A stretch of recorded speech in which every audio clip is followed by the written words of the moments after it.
Hello friends, आज मैं आपको क्ले से ऑक्टोपस बना के दिखाने वाली हूँ। Rainbow octopus. ये देखिए मेरे पास बहुत सारे क्ले हैं। तो चलिए अभी ऑक्टोपस बनाना स्टार्ट करते हैं। तो अभी मैंने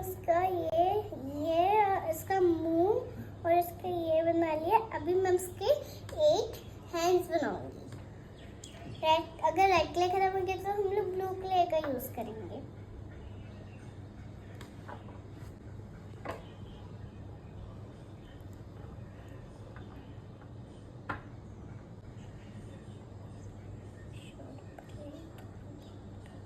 तो फ्रेंड्स, हमारा ऑक्टोपस एक बन चुका है।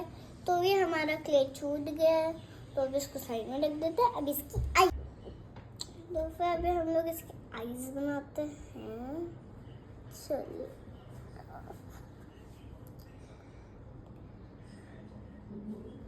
Dragon subscribe